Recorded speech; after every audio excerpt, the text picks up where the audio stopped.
Pullman Yards is one of the most unique and dynamic event venues in the country. It has everything. 100 years of history, it is a beacon to the local community, and right now it's seeing close to 8,000 people per day for a balloon museum. Naki and Stephanie are there to make sure events and client experience are top-notch, and particularly excited to test the venue out at full capacity for the upcoming 420 Fest. Hear their story and more on this week's episode of the Marketing Madmen. As a quick note, 420 Fest has switched to a free ticket model, so get online and get your tickets for free now. They say marketing is a madman's game. So now we turned it over to the Marketing Madman with Nick Constantino and Trip Job. Happy Saturday. Welcome to the Marketing Madmen. Trip Job and Nick Constantino here live from the Battery. And it is spring and it is festival season. Yeah, man. And I'm so excited. One of my favorite things on earth since I was 16 when I went to Woodstock, and it just was all downhill from there. So I am I think I'm going to do an age check here. I was 16, about to turn 17. I cannot tell you the con job that I had to pull on my parents to have them allow me to go to Woodstock. And let me tell you, I thought I was a mature 16-year-old. Holy crap, I was blown away by the things that I saw at Woodstock. First of all, it was like a 250,000 people. Oh, it didn't scar me. It didn't scar me. But when the first thing you realize is that it is a 24-hour festival with Fatboy Slim doing a rave, in any hour there's not music going, it is, whew. But anyway. Let's transition to our guest today. Yeah, so we're talking I think we're talking to two different things that I personally have passion for. One is event space, because that has drastically changed in events itself, and then also festivals. So how do those two come together? Well, we have Naki and Stephanie here from Pullman Yards, who pretty much decided they were going to get in the festival game also, and now have co-collaborating on SweetWater 420 Fest. So how you guys doing? We're doing great. Thanks for having us. Yeah, thank you. Yeah. Thank you for being here. Well, let's set the table for a lot of people who probably still haven't been to Pullman Yards yet. set Pullman Yards up, because it is quite a unique venue. I've had the pleasure of being there a couple of times and set up. Let's start with what that part of town used to look like, because I think some context helps, and then what it's morphed into and how Pullman plays into all that. Sure. So Pullman Yards is a 27-acre historic district. We have 9 different venue spaces, all restored to historic accuracy. So what you get when you come to one of our events is something that you're not going to see anywhere else in the city. We host a variety of exhibits and experiences, concerts, festivals, anything from something like a 2-day festival like SweetWater 420 or Highball to a high-end gala to a presidential visit. So really kind of, and at the same time, what's going on the other side of the site is a whole experience like the Balloon Museum or Stranger Things or Bridgerton experience. So we're doing a lot of different things now. It started off as a manufacturing company called Pratt Engineering, and they developed and patented a liquid carbonated gas that was then bought by the Coca-Cola Company. It turned into a train repair yard in the 1920s. Yeah. And you still got some remnants of the tracks. We have all the remnants. All the train tracks are still there. A lot of times when we do concerts and shows, the guys are rigging off of the original cranes that used to pick up the train cars. Oh, wow. And you see that throughout the entire site, just little glimpses of history at every visit. I find it fascinating that time feels like it goes so quickly, and then you look back and it feels like it was so long ago, but you're talking, 50 years ago, 60 years ago? No, this is like 1900s is when it was first built. 1920s is when the Pullman Company took over the site. So they were using it 100 years ago. They were using this fully active. There was no city around it. You had to be relatively rural to have the ability to bring train tracks in and out. Correct, and then you fast forward now, and it is the densely populated part of the urban area of the city. Yep. Yeah, it's just crazy to think. Yeah, it was only like 20 years before you went to Woodstock. I wish I was there in the 60s, man. I wish to see Santana and Jimi Hendrix play the LSD in their little thing. But anyway, I digress. So now we're in the world where I was lucky. I was there for the opening of the Van Gogh exhibit, which was one of the earliest ones. I got to the first. Was it the first? It was the first, and it's the first time that the site was open to the public. Oh, that's pretty cool. I was there the first day of the first time it was open. I didn't even know that. Look at that. And then some fan-controlled football stuff we did with our sister station, 6A The Fan. So talk about some of the different events you have. Let's go in a little bit more detail. Just set up, because, again, the immersive experiences and some of those things are, again, it's changed. Events aren't now just put a stage up and there. It's the lighting and the immersion and the 3D goggles and just set up what an event is like, because I think it'll help set the stakes of what we're talking about. Well, I think instead of one particular event, let's think about anything that could go on at Pullman Yards at any given day. Aside from event spaces, we also have a pickleball court that at times turns into a roller skating rink. We have 3 different restaurant concepts on site. We have a fire pit. We have a frozen lemonade machine. We've got roller skating truck where you can rent skates out, and that's just in the front part. Yeah. And I'm curious, was that part of That's the... not just events. That's tourists. That's people in Atlanta. That It's the neighborhood, old classic. Of family comes in or someone comes in from out of town. Where do I go? What I haven't done so far, right? Exactly. I've done Centennial. What else can I do? Was it set up to be that way? Was like the vision like, oh, we want roller skating here? Or was it like, let's make a blank canvas and let it evolve and mature as we go? Well, I think the vision was always to be an arts and entertainment cultural district. So I think, yes, all of those things are part, food is a part of culture, roller skating, there's a whole culture built around that. When you look at the different experiences that we bring in, they're very artistically done. They're all well done productions. It's music. It's an urban center. Yes, right? You're in a big city. You need you need this to be done the right way. We're not in some little small town. This is part of the cultural revolution of Atlanta. Absolutely. To be a part of that, you have to play with the big boys. It has to be part of that. So I'm curious.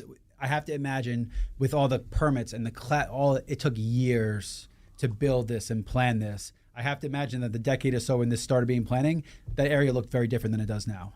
The whole area around it has evolved. I mean, you drive down and how quickly it's changed is just. I moved here 10 years ago, and that was still right on the edge of the part of town that you didn't want to go to, and it was growing around it. But now, I mean, you walk down and it is literally like walking dogs down the street, picking fences, all the houses are redone. Yeah. It's just crazy. So as that was being master planned and everything, I have to imagine the neighborhood kind of grew around it, and now you can really become part of the neighborhood. I mean, yeah. So I think that we're in a lot of ways growing with the neighborhood. Van Gogh was in 2020, 2021, I believe, and that was the first time it was really open to the site. The site was purchased in 2017. So yes, a lot of years to restore, the buildings, and it's like the 1900s, 1920s. So there's like some remediation things that have to happen before you can be open to the public. But I think at this point, as Kirkwood and the surrounding neighborhoods are growing, so is Pullman Yards. We just finished restoring the last building that can be used as a venue space or an event space in September of last year. So now, as more and more buildings have become available, we've been able to expand the diversity of the events and the scale of the events that we can do, hence moving into festivals that can host 10, 20, 30,000 people. Yeah. So structurally, you're kind of built out. Is that? Yeah. Pretty much. All of the spaces that will be used for event spaces that exist on the site right now are done. I mean, there are some future plans for things, but to be continued, and maybe another show day. What I love, again, why I ask about the community, because for these kind of venues to succeed, the community has to embrace you with open arms, right? One, the music's loud. Are they going to complain that the music's too loud? Like, you have to be part of that community. And I think one of the cool things you guys built is it could be multiple things to multiple people. You could have a 30,000 person venue while you're still doing your arts and your entertainment and having somewhere for the locals. And I think it's essential. You cannot open a venue like that and have the community be standoffish towards it. It just will never work that way. So I think that is one of the most important things. And I think based on what I've seen and what you're saying, you've done a good job of mending to both parts, to the community that's going to be there, and then bringing people from out of town, because it's a tight area. It's not easy to park. There's not a lot of area for parking. All the people are pissed off because that's that parking spot that they have every day for their house. Now all of a sudden they don't get it because of an event. Yep. So talk a little bit about that. Yeah, I think Stephanie, as client experience director, I mean, how do you think about that? How do you think about the location and making the most of it for?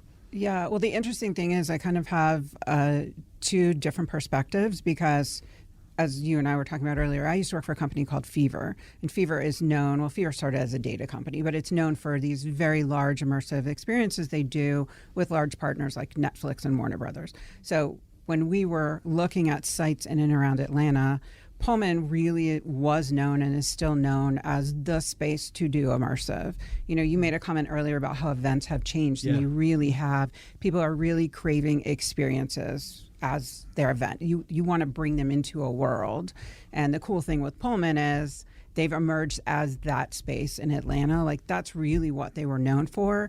Now there's so many other things going on there. Naki has really started all of these great markets on weekends. So now they're known for these markets. They just did a chef's market, and they do an Asian night market and Mercado. And so it's very culturally diverse, and they really do speak to how Atlanta has evolved and how that neighborhood has evolved. But that's the key, you said, because the immersive gimmick wears off, right? If you're just leaning on that too much, 100%. It becomes very gimmicky. So the fact that you have this whole art and culture and food hub built around it means, again, it could be everything to everybody, because not everybody cares for it to be immersive. Some people are like, look, I've seen the real paintings. I don't need the immersion. Like, some people just, they think differently. So you're most people rest on their laurels. They do one thing, and that becomes the gimmick. And it sounds like you've expanded out of that, and you realize that it just takes more to be successful in this kind of town. Well, and the interesting thing with Pullman, too, when I was there with Fever, one of the things, aside from the fact that the spaces are beautiful, that really made me a fan of the venue is the owners, Adam and Maureen, have phenomenal vision. And that's really what they lead with. They really can look at the site and think about the surrounding area and the city, and think about what can we do best with this site to help it embrace all the things that are happening. I mean, we have the Balloon Museum there now with 7,000-8,000 people coming through on a weekend. And let's talk about that after the break, because those numbers are astonishing. But then they had a chef's market also going on. So and there was a film crew filming in one of the buildings in the back. They can come early and then we're about to go to break, but let's talk about that, because it's just, those numbers are astounding to me. Just how many people and how, because you have to be an efficient venue. I mean, you've seen concert venues 3,000-4,000 be at capacity and be a disaster getting in and out of. Doing 8,000 people for balloons is crazy. Yeah. So what just maybe last year, what were the total number of visitors that you had? I'm not sure exact number of last year, but I know beginning of last year we were like at over 2 million. So take into account that we were doing Stranger Things last year. We did multiple events that brought 5,000 people out. And you have so many things going on at the same time. You're just doubling. And there up are movies that film there too. Yeah. So, Right. TV shows. A lot going on. Which, when we come back from the break, I do want to kind of dive into that, because there's so many event spaces that really just want to have a niche, and that's all they want to do. And I think it's unique that you're taking that broader approach. So when we come back, we'll dive into that, and we're speaking with Naki and Stephanie at Pullman Yards, and you're listening to the Marketing Madmen on Extra 106.3. We'll be right back.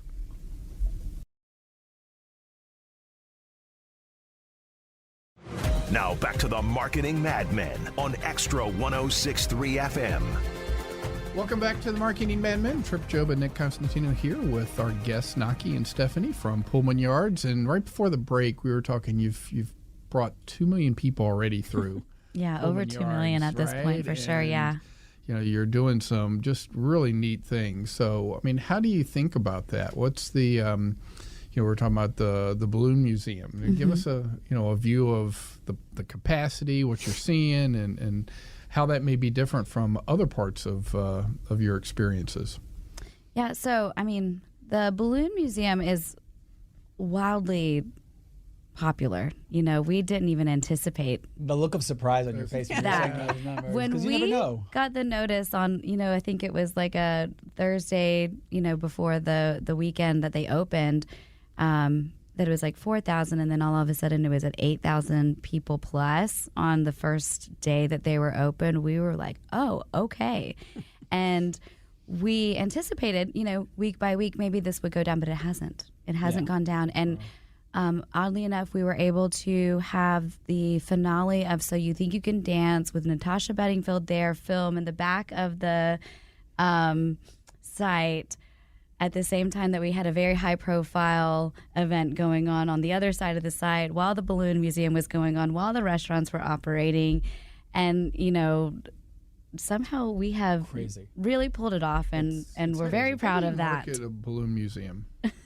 How do you work at a balloon? How do you market it? Oh, Stephanie, I'm going to let you take this one. I mean, honestly, so that experience is owned by a company called Lux Holdings. We don't really have insight deeply into their marketing plan. Obviously, they're doing a ton of social, because I even get hit with those ads on social. The interesting thing, though, in terms of their strategy, they start out of the gate with you can sign up for a wait list, which a lot of people do. But if you sign up for their wait list, you get 50% off tickets. So it's a really great way, especially in Atlanta, where people kind of wait to see if people like it. Especially for these types of immersive experiences, you're attracting people from outside the perimeter, from what I like to call drive markets within 2 and 3 hours of the city. They're not familiar. They don't know where they're going. But, if you offer this great deal, they're going to take their family and come to Atlanta for the day, for the weekend. And I think that's really, no pun intended, paid off for them. Does the community around you, does the city of Atlanta, do they realize that that's happening? Because, everyone wants commerce and people coming in. And if you are sparking that commerce and people coming in and tax dollars, because no one's coming in and leaving. You just drove 2 hours, you're not leaving. You're going down to some of the areas around it, and Kirkwood and Old Fourth Ward and all these places to go eat and enjoy, which is just great for the city. So do you feel that the community around you realizes that that's happening now? And did they at first, or is it kind of a gradual thing that they're starting to realize that?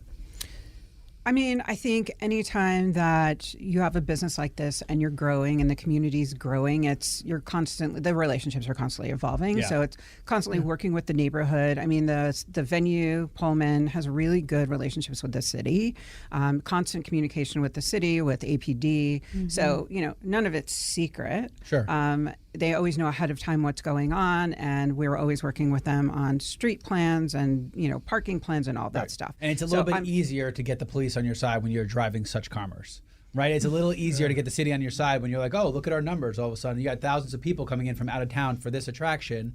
Yeah, well, we also have a good, our head of security is an APD homicide detective at this point. Like, he's Yeah, that's moved up. So, and he's been with us since the beginning. Yeah. Before Stephanie and I, started working with them. So that helps. Yeah, for too. sure. I think what it says but we is, know it's very important part of our business. The vision also, and so they want to be involved to make sure it's the best it can be as it grows, and that it works well for the city and the neighborhood. Yeah, it's one thing to do a balloon museum and have 8,000 people come in day one. It's a different thing to have those 8,000 people move in and out easily when they spend hard-earned money to be in there, have a good experience, park, all those things, and then continually sell it out with good reviews, which leads me to believe that the logistics are set up correctly and that these things have been thought through. And it's probably been a process, right, as you go. But it's a good segue to talking about now you're getting in the co-producing event space. And the first event, SweetWater 420, is a great example. So I have to imagine, because you have such sound logistics for these events and you're doing 8,000 people, that you're much more confident to take on some of these bigger things and these festivals. And there's a lot of moving parts with any kind of festival. And they're not just tiptoeing in. Well, that's not tiptoeing in. Yeah, SweetWater. Whenever you're dealing with a festival like that, and I'm throwing air quotes out, like that, where people's operational capacity is impaired, let's leave it at that, you have to be engaging it. So talk about how that partnership came about and how instead of just hosting it, now you're co-producing it, because I think the delineation is important. Well, so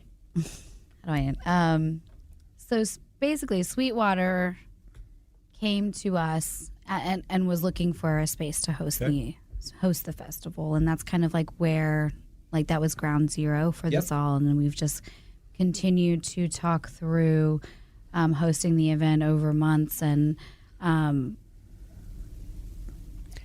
mean, so it's an iconic event in Atlanta, and Pullman was really happy to host an event of that scale, especially since previously they had hosted Highball. And that was really well received. And so certainly there was an interest in potentially hosting some more festivals moving forward. So when the SweetWater conversation happened, I think it was really perfect timing in terms of exactly what we were talking about. How do we continue to expand culturally and from an arts perspective to really kind of fit in with all the things that are happening in Atlanta? And for SweetWater, they had stopped the festival during the pandemic and were kind of looking for a way to not rebrand it, but kind of get it back to the scope and scale that it had been before. Yeah, so that's a great time. Let's talk about some headliners here, because let's because I think it's easier to set up who's coming when you announce or to say who the headliners are and who the bands are. So give us an idea of who's coming and then how many people you expect to have over the 2 days. Yeah, I mean, so our headliners, Slightly Stupid and Beck. Really Slightly Stupid's that iconic 420 SweetWater band, and then Beck is just something to kind of like broaden the scope of like the people that we are reaching in the demographic and just kind of keep everything fresh. And I think that was one of the big goals for this year's festival, is to kind of expand and create more diversity. But diversity also. Yes, It's exactly. coming in bands. Exactly. And I remember Black Puma, you said. I Pumas, love yeah. Black Pumas. You'll have it'll be a diversity of artists, and I think that also represents Atlanta, right? I mean, when 420 Fest 100%, started, the diversity of what the city has changed so much, and what So it's known for much. has changed so much. And I think one of the things for people listening that are not from here, when they come to Atlanta, like, oh my goodness. Like they say Buford Highway, they're like, that's not what I was expecting. I get it all the time because, I'm a Yankee. Everyone in New York, they don't think anywhere else in the world exists. They're like, oh, it's outside of New York. Oh, there's no one there. There's no diversity there. And then you come and you're like, no, this is as diverse of a place as you could possibly imagine in the world, and the cuisine and, large populations of different ethnic groups and everything. So I think, again, that's matching the community in which you're at. How many people are you guys expecting over the 2 days?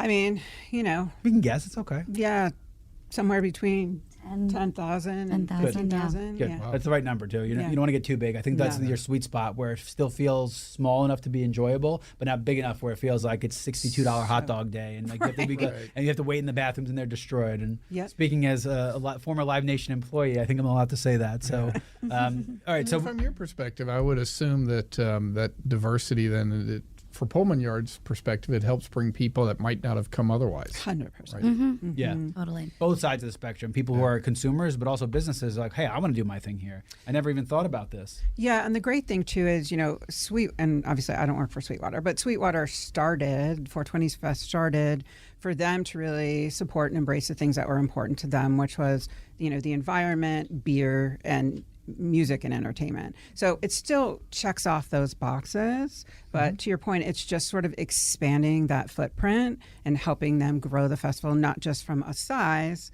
but also from a demographic and a musical taste perspective. Yeah, and now all of a sudden, when you're doing ticketing, you have access to data, and you see who's coming in, where they're coming from, and I'm sure you guys are living in that world, that zero party and first party data world, where you're making your predictions based on these things, and you probably have AI running on what kind of events would work. That being said, did either of you think that a balloon museum would do as many people as it did? No. So AI can't be exactly right every time. There's some level of human interaction that you need. It's really fascinating though to see what people respond to, right? Yeah. And what's really grabbing their attention, because as we all know, everyone's attention span is so much shorter now.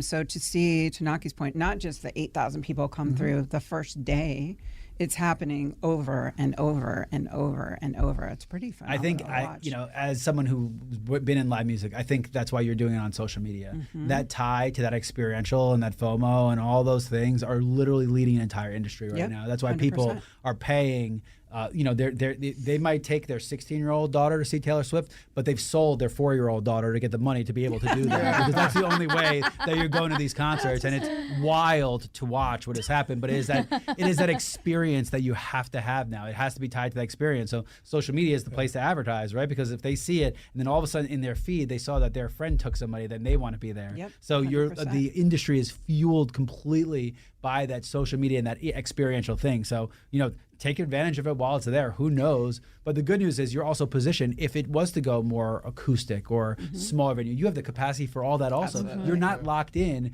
Immersive. Do we remember when 3D, you had to go to a movie and you had to have 3D glasses on? Yeah. How'd that go? It was like 2 movies of 3D. Everyone's like, I don't want to wear these stupid things.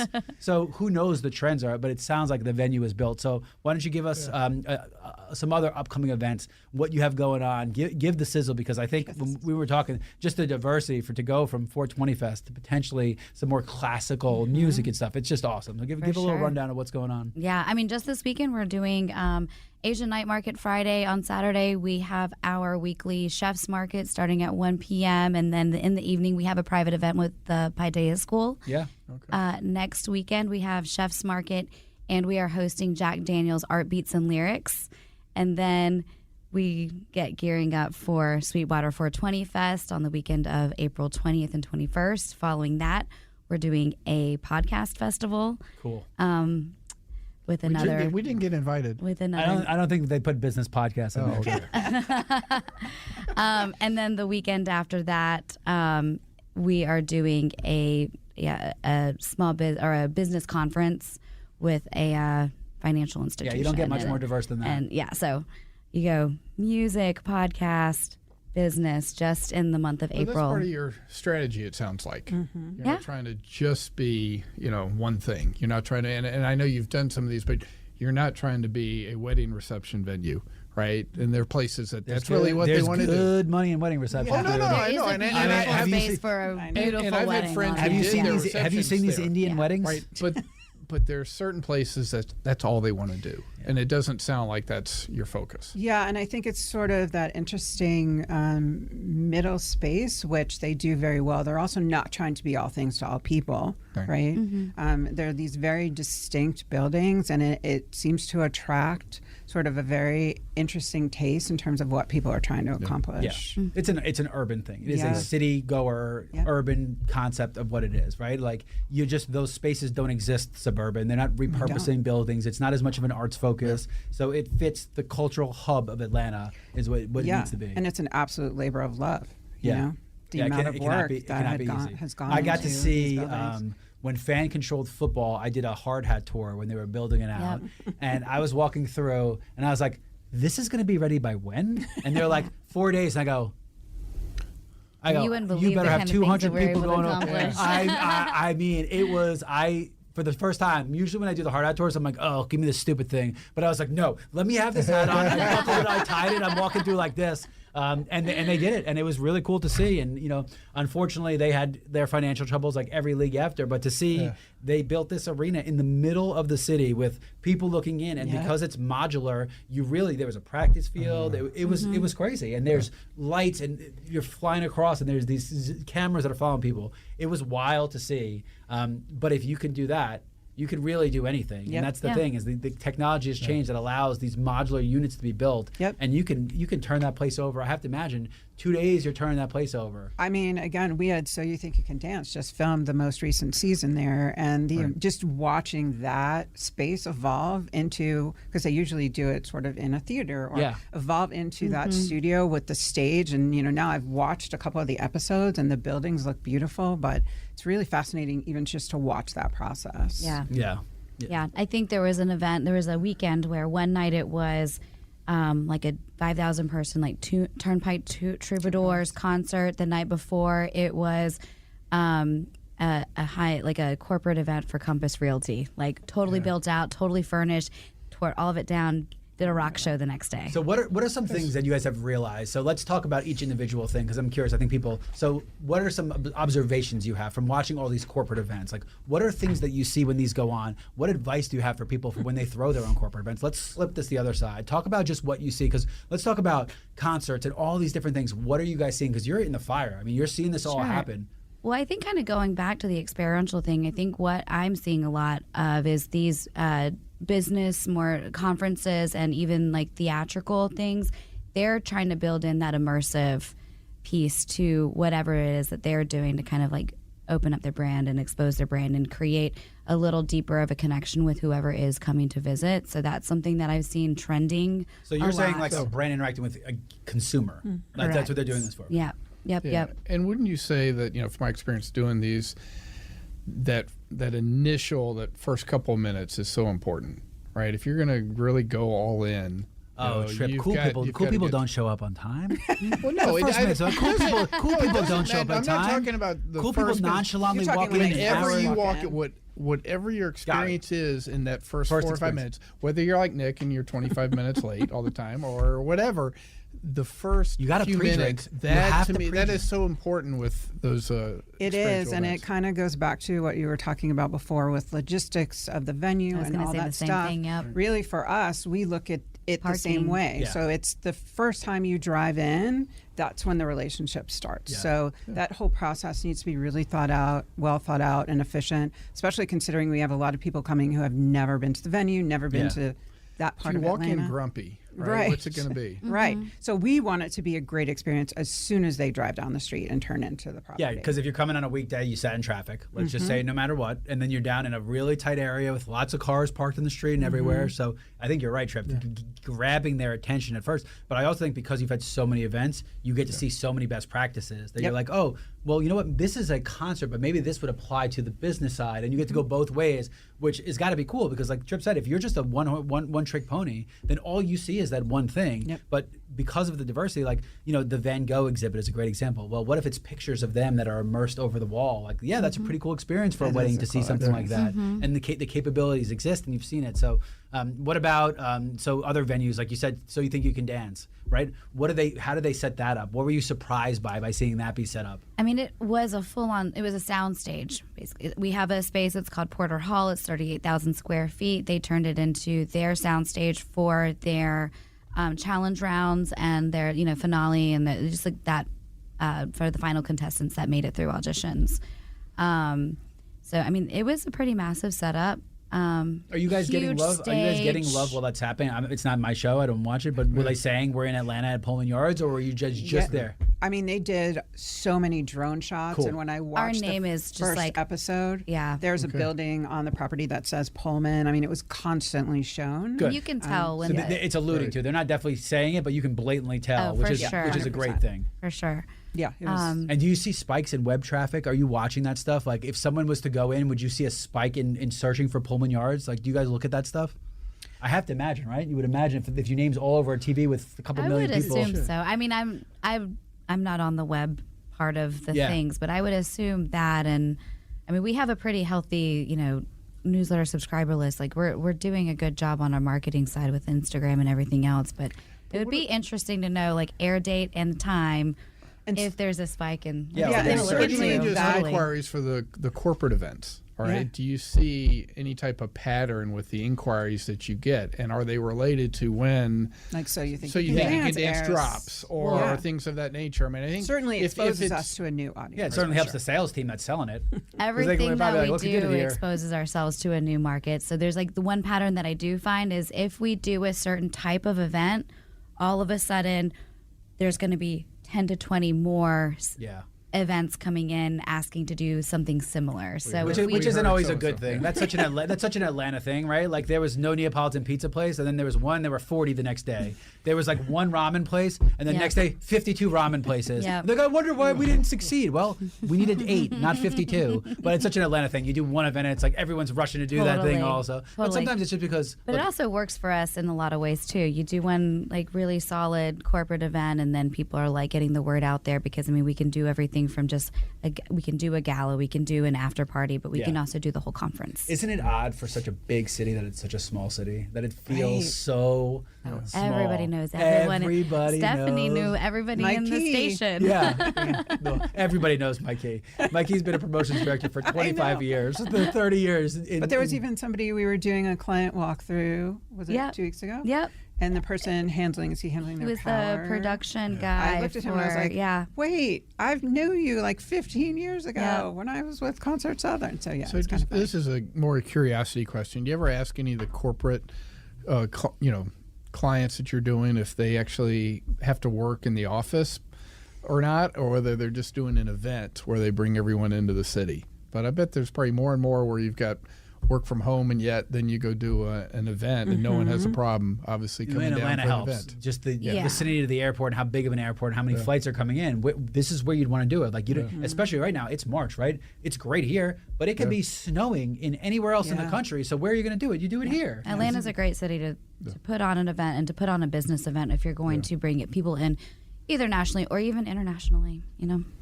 Yeah, and we get a lot of local organizations and corporations even just doing like staff parties there, or so yeah, that's a good mix. Yeah, it's a cool town. Right? I'm And I not gonna assume lie. with those type of things, it's, beginning to end, logistics through food, catering, drink, entertainment. Absolutely. You take care of everything for them. Yeah, we absolutely can. Yep.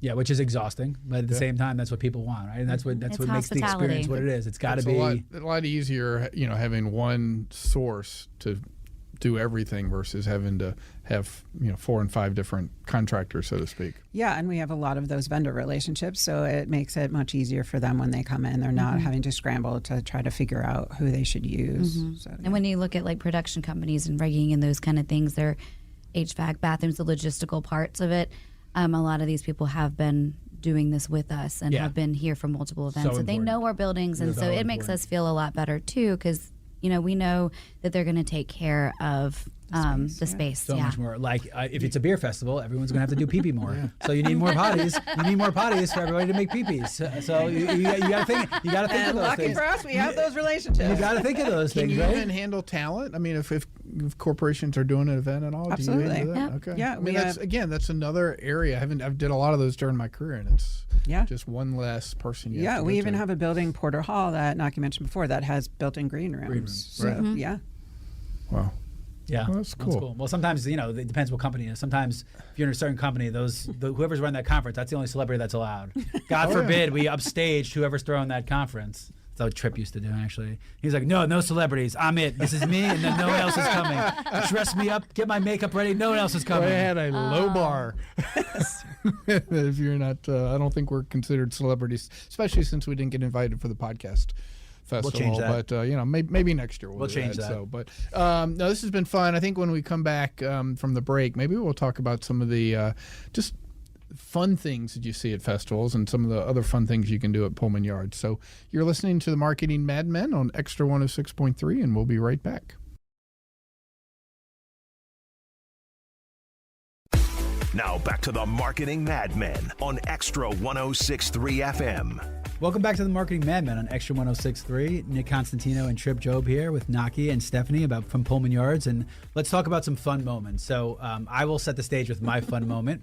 As Fan Control Football was doing their advertising campaign, and it's kind of something you have to see to believe, right? Like, because when they're just playing football, but I also got to know this founder, and it's like they're paid as actors because of just how the commissioning works in Georgia, and like you're controlling them like a video game. Do this play. So amidst halfway through the season, they went out and signed Terrell Owens. Okay, Terrell Owens is 50 years old, and Terrell Owens was playing football. And let me tell you the difference between professional athletes. He was the best player out there at 50 years old. It wasn't even close. So I was in a suite hanging over the edge with drones flying around, and I got to see T.O. catch a ball, step over somebody, and flex over him. And he's 50, and he looks like a monster. And I got to see that live at Pullman Yards in the corner, and it was the oddest but coolest Nick's thing. little Swifty moment. Honestly, like I never even really cared for T.O., but to see a 50-year-old man want to play football, and to do that in such an environment where people are picking plays, it was just one of those things that like 8-year-old Nick would have been like,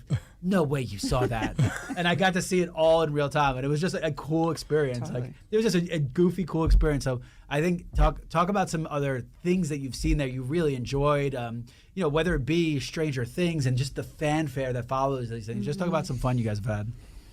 I mean, yeah, I'd say for me, again, when I worked for Fever, we did Stranger Things. There'd be two things that just stick in my mind. One was, and this is just the nerdy side of me, watching that space transform, like literally overnight, which I know you had talked about before. I was standing in there one day and you could see all four walls straight through. And then I came in the next day and had no idea where I was because this whole world had been built and I had no idea how to get out of the building. Mm-hmm. So that's fun. But also just watching people experience it is pretty phenomenal. Usually for these immersive experiences, they end. For Stranger Things, there was this whole sort of food court experience, and people thought they were done. I wish we had had a camera when they came through, because then they walk into this whole space that's just like Stranger Things with the food court, and their faces were just amazed. So, I mean, that's what draws me to this industry in general, is just creating those experiences for people. Not as good of a moment as yours, but look, that's the other thing about times have changed, right? Like you think about it, and what was the equivalent? Like the coffee shop in Friends, or like the diner in Seinfeld. Right. Yeah. Like, but they weren't making those. That was not, the world didn't work that way. Now you get to walk out and see these immersive experiences that are based on this intellectual property. And again, it's why people invest so much. It's not just making Stranger Things; it's the intellectual property that follows it, and that tour is going all over the country and fandom. And they're like, yeah, why would we make a show every year? We'll wait 3 years for the next episode to let milk this thing for all it's worth. So I think that's also how television and entertainment and production have changed. has evolved quite a bit. I'm waiting to put the waders on and the jackets and all for dangerous catch, and have ice cold water thrown on me or something like that. I mean, if the fish is fresh, I'd go anywhere. Yeah. But Naki, what about you? I think one of the things that continues to stick out in my mind is, from my perspective, we're working a lot of times with these events kind of like behind the scenes, and with, the staff and what's going on, and kind of like the relationships we've built with people over time. So we hosted this show called The Empire Strips Back. It came from New York City. to Atlanta. We brought it here. It was Star Wars burlesque parody. So Yeah, I saw some ads for it. phenomenal show, really great production, but their cast members would stick around after they were done with the show for the night and hang out and, have drinks and have food. With So You Think You Dance, Kat Deely was kind of hanging around and kind of came to like Fishmonger and alcohol for their wrap party. So I really like to see when we have people there, especially ones that are there for a long time, how they enjoy the rest of the space besides the one that they are renting themselves. And that's comfortability, but I was that's gonna say, having they feel because you comfortable feel there. comfortable. If Yeah. you're not comfortable, you want to get out of there as quickly as possible. And I think it's that desire to look around, that historic helps. The fact that, again, like when you see it, you're in big city with huge property around big city. Like that doesn't happen anywhere, right? Those places don't. So you feel like, one, I don't need to go anywhere. I'm going to stay here. Two, this is cool. Let me go explore. And you kind of find yourself wandering. I remember when I was at Fan Control Football, that's why I kind of just wandered because there's little stuff everywhere. Yeah. It's like, Surprise. you just kind of wonder, like, what the heck was that doing there? Like, what Totally. did this look like Yeah. then? Because it's So much unfathomable. history. So much history. And That's like, cool, though. Yeah, for sure. Yeah, so we talk about seeing it. How can people see Pullman Yards? Tell us how to find you and So they can go online to pullmanyards.com. And then for SweetWater 420 Fest, it's literally sweetwater420fest.com. We like to make it easy. Yeah, I hear you have a promo code for listeners also. Maybe get some We do. tickets. What you got? For your listeners only. Yeah. It is this will Mad expire? Men 420. And it's Madman 420. 20% off. Wonderful. You hear that, guys? 20% off. Go get him now. It's going to be great. If you have not seen Beck, he is awesome in concert. Cannot It is wait. just such an eclectic weirdo show of, for old hits, Devil's Haircut and Loser, and he'll do modern songs. His album, I think, just came out, so he's got a new influx of fans coming in, and he's done a pretty good job of keeping up with the times. Well, the And Black then- Pumas, you got me intrigued there Yeah, too. they're so. supposed. I've Sultry. one band I've sultry. not seen. And Sultry they're is my word. That is phenomenal. sultry music, man. That is some good stuff. What do you guys think the future holds? So I think it's a really a conversation I like to always ask. You've seen the immersive space now. Okay, where are we going? What does the next 5 years look like? How do you think you'll evolve and fans will evolve? And if it is too much of a question, I'd like to throw people off with that. What do you see? Personally, I think one of the things, I think people are, and not 10,000 people, but 40,000, I think people are festivaled out. I think we need to make a turn more about the music and instrumental and more just community based, because we've gone so far the other way. There's a festival on every corner, and since Live Nation takes them all over, they triple in price somehow, and the hot dogs are $45 at Coachella. But I feel like we're going to get more music follows these patterns, and we're going to get more acoustic bass and quiet, and I think that fits the vibe of the artsy. What do you guys think? What do you think future of just the industry and the space? And that's really an interesting perspective too, because it's almost going back to what we experienced before. And those were some of the things I loved about live music was, you see a band, but boy, if they could also pull off an acoustic set. That was the 90s, man. That, yeah. In the 90s to mid 2000s, if you weren't doing acoustic, you were not an and alternative then rock you're band. like, those people are talented, And I remember back in the day when a lot of bands will do tour dates and they'll do practice dates in smaller venues. And we had a lot of those coming through Atlanta, Foo Fighters, Justin Timberlake. And to your point, it's a smaller, more intimate experience. And I do think community is key, especially post-pandemic.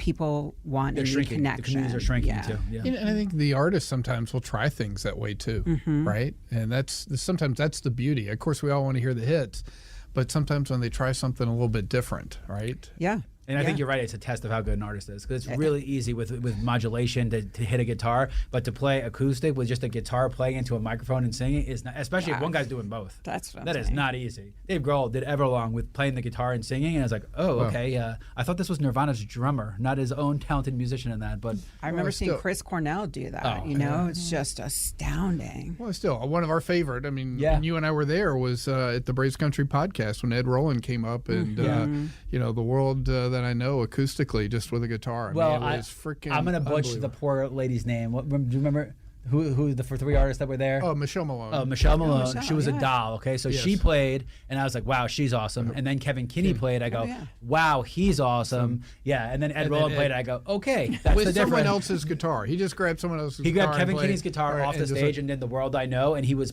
plucking the guitar to sound like a bass at the same time while he was singing, and I was like, Those "Okay, experiences. that's." And again, Michelle Malone was amazing, and Kevin Kinney is known and amazing. But then you see like why these guys are superstars. And first of all, I mean, Roland was like like in the crowd, like biting his nails, just like a typical musician would, and then he just pops up out of nowhere. And he's like, "Hey!" But man, it's. I think we'll go back that way. Yeah, I think so too. Absolutely. Well, this has been fantastic. I can't wait to get down. I think I saw come Pullman visit Yards us. very early, but I want to come and see it, and would encourage other people to get out as well, whether it's for SweetWater 420 or just another weekend. So. Use that promo code, 20% off. All right. Well, you've been listening to the Marketing Madmen on Extra 106.3, and Nick and I will be back next week.